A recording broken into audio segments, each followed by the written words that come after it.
He had already beaten the market. He had taken his profit, walked away, and watched from a safe distance while everyone else lost their minds. Then the price kept climbing, and the greatest scientific mind in the world could not stand it. The question nobody has ever quite answered is why a man who could calculate the orbit of planets could not resist going back in. Welcome to Tales from Wall Street. I'm your host, the Options Lizard. And tonight, we're not chasing hype. We're not selling dreams. We're studying behavior. Because behind every stock chart, every boom, every crash, there's a story. What you're about to hear is educational content about historical events. This is not financial advice. These are true stories with real consequences. The lessons are yours to learn. It is 1711. Britain is broke. 2 decades of war with France have left the crown carrying roughly £10 million in unfunded debt, obligations the government has no clean way to honor. Enter Robert Harley, a politician with a gift for elegant fictions, and John Blunt, a scrivener's son with no title, no land, and a very precise understanding of how power actually works. Together, they charter the South Sea Company. Officially, it exists to trade with Spanish South America, slaves, textiles, the usual ambitions of empire. In practice, it exists to absorb government debt. The trade is almost entirely invented. The Spanish have barely consented to any of it. But nobody scrutinizes the details too closely, because the details are not the point. The point is the story. And in 1711, the story is enough. The company collects a government annuity in exchange for holding that debt. Steady, credible, boring. For nearly a decade, that is all it does. But John Blunt is not a patient man, and he has been watching something. He has been watching what happens when people believe. But the world they had built was already starting to crack. But here is what none of those investors crowding the coffee houses understood. The men selling them shares had already decided the trade was fictional. They just hadn't told anyone yet. In January 1720, John Blunt walks into Parliament with the boldest proposal in the history of British finance. The South Sea Company will assume the entire national debt, all £31 million of it, in exchange for shares. The government gets rid of its creditors, the creditors get shares, and the company gets the right to issue as many new shares as the market will bear.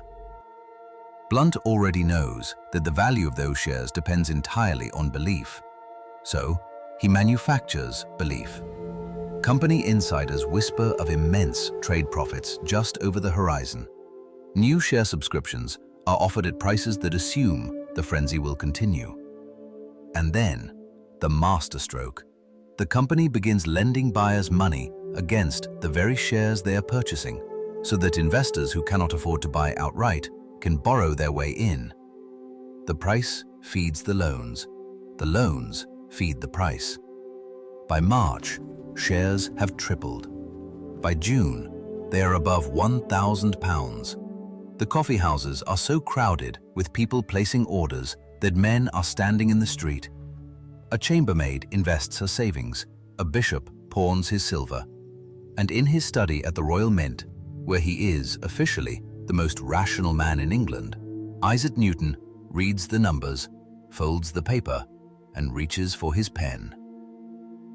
And then it happened. By June of 1720, the share price had crossed £1,000. From 100 in January to 1,000 in June. In 6 months. That is not investing. That is a fever.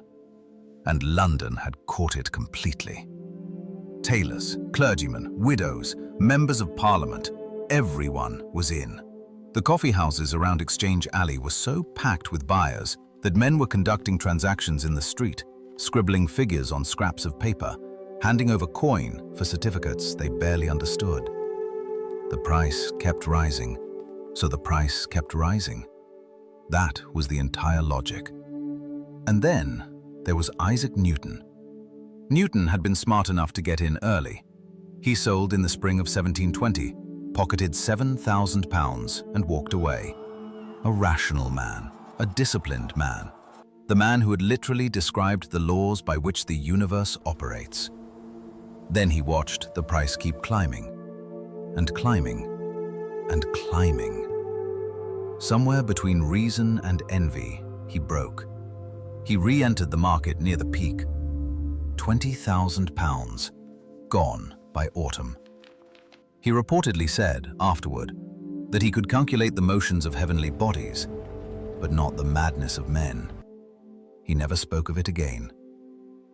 Meanwhile, the company itself was growing nervous.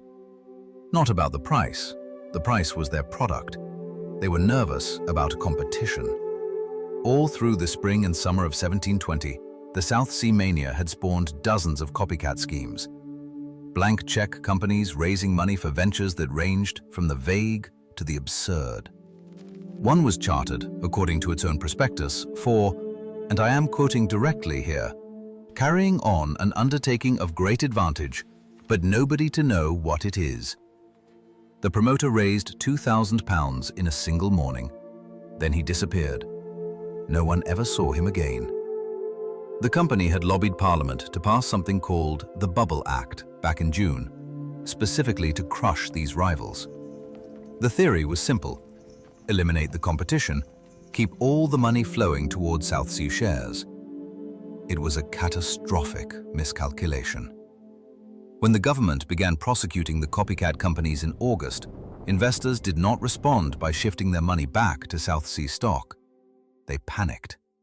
The prosecutions signaled that something was wrong with the entire market, that the government was alarmed, that the music was stopping. Selling began. Quietly at first.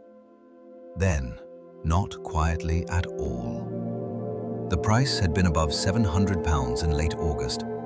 By late September, it had fallen below £300. That is more than half the value in less than 6 weeks. The men who had borrowed against their shares to buy more shares, and there were thousands of them, because the company itself had been lending against its own stock, those men were now receiving margin calls they could not meet, which meant forced selling, which meant the price fell further, which meant more margin calls. The doom loop in full operation for perhaps the first time in financial history. John Blunt watched it happen. The man who had engineered the whole magnificent fraud, who had bribed ministers, falsified subscription lists, talked up trade routes that did not exist. He began moving his own money out quietly in the summer. He had always known what the company was: a mechanism, a financial illusion sustained by confidence. And confidence, once it cracks, does not recover. By December, Parliament had seen enough. They convened what they called a committee of secrecy, and when they opened the company's books, the entries had been scratched out, physically altered. The directors, after the crash, had taken quills and knives to the ledgers, rewriting figures, erasing names, scrubbing out the paper trail of bribery payments to ministers. It was not subtle. It was desperate. And it didn't work. The investigators found the names anyway. The Chancellor of the Exchequer, the Postmaster General, half a dozen members of Parliament. All of them had received fictitious share allotments, shares credited to their accounts before the public offering, shares they could sell at peak prices without ever having paid for them. The conflict of interest was not incidental to the scheme. It was the scheme. The damage was done. Now came the reckoning. By October 1720, the share price had fallen below £200. The men who had borrowed against those shares at £1,000 were not just broke, they were destroyed. The margin calls came like a tide that doesn't recede. Investors who had pledged their shares as collateral now watched those shares dissolve beneath them, leaving only the dead. Merchants, widows, clergymen, a chambermaid who had put her life savings into a subscription. The company had been generous with credit on the way up. It had no mercy on the way down. London was quiet, in a way it hadn't been in years. The coffee houses, where men had shouted subscription prices at each other, were still full, but the mood had changed. Nobody was buying. Everyone was calculating what they had lost. Parliament reconvened in December, and they were angry. Not the clean anger of the deceived, the complicated, defensive anger of people who had been complicit and needed someone else to blame. They formed a committee of secrecy, and when that committee opened the South Sea Company's books, they found something that even the most cynical members of Parliament had not expected. The entries had been scratched out, rewritten. Entire pages of the ledger altered after the fact to conceal the bribery payments made to ministers in the run-up to the scheme. The directors had not just committed fraud, they had then destroyed the evidence. In ink, badly. The names that emerged from those falsified pages were extraordinary. John Aislabie, the Chancellor of the Exchequer himself, had received fictitious share allotments worth a fortune while shepherding the debt conversion bill through Parliament. The Postmaster General, members of the King's own household. The corruption went so deep that investigators began to wonder if there was a flaw. Aislabie was expelled from Parliament and sent to the Tower of London. Not for long, but long enough. His estates were partially confiscated. For a man who had held the second highest financial office in Britain, it was a fall that had no precedent. John Blunt, the scrivener's son, who had built the whole machine, lost nearly everything. His estate was stripped. He was barred from public office for life. Parliament left him a pension of £1,000 a year, which sounds generous until you consider what he had taken. He had dined with kings. He died in relative obscurity. The directors as a group had their collective estates assessed at over £2 million. Parliament confiscated the bulk of it and redistributed the proceeds to injured investors, one of the first government-mandated compensation schemes in financial history.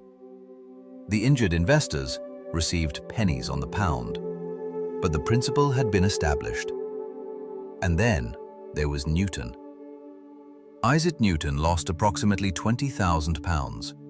In today's terms, several million pounds. The greatest scientific mind of his generation, the man who had described the mechanics of the universe, had been undone by a share price. He reportedly said afterward that he could calculate the motions of heavenly bodies, but not the madness of men. It is the most honest thing anyone said about the entire episode, and it cost him everything to learn it. Out of the wreckage, one man emerged intact. Robert Walpole, who had warned against the scheme, profited from it anyway, and then managed the cleanup with ruthless efficiency, became indispensable. He brokered the partial bailout, persuaded the Bank of England to absorb South Sea stock, and held the political center while everyone else was pointing fingers. By 1721, he was the most powerful man in Britain. He would govern for the next 2 decades. History would eventually call him the first Prime Minister.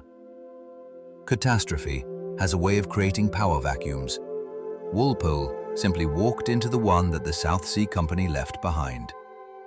Britain passed new regulations, restricted joint stock companies, tightened the rules around public share offerings. The Bubble Act, ironically, the very instrument the South Sea Company had used to crush its rivals, remained on the books for over a century, making it nearly impossible to incorporate a new company without a royal charter. They had tried to prevent the next bubble. What they had actually done was slow British capital formation for 100 years. History doesn't repeat, but it does keep leaving the same clues. Here is what 300 years of distance gives you. Clarity, not comfort. Clarity. The South Sea bubble was not an accident. It was a system, a machine with moving parts, a government that needed to look solvent, a company that needed to look profitable, and a public that needed to believe both. Each piece made the others possible. Take away any one of them, and the whole thing falls apart before it starts. And that machine has been rebuilt many times. Different names, different assets, different centuries. But the architecture is always the same. Official credibility launders the fiction. Leverage accelerates the delusion. And by the time the crowd arrives, the chambermaids, the poets, the greatest scientific mind of his age, the insiders are already looking for the exit. Isaac Newton knew the market was irrational. He said so. He left. And then he watched it keep going up. And he went back in. That is not a story about stupidity. That is a story about what it feels like to be wrong while everyone around you is getting rich. That feeling is a weapon, and it has never stopped working. The question this episode planted at the beginning, why did he go back in even after he knew, has one answer. Because knowing is not the same as being immune. The gap between what we understand and what we do, that is where every bubble lives. If this story made you think, you know what to do. Subscribe to Tales from Wall Street, hit the bell, leave a comment. Tell me which story you want next, because there are 1,000 more where this one came from. And I'll be here, waiting. I'm the Options Lizard. These have been Tales from Wall Street. The sea was never south enough to save them.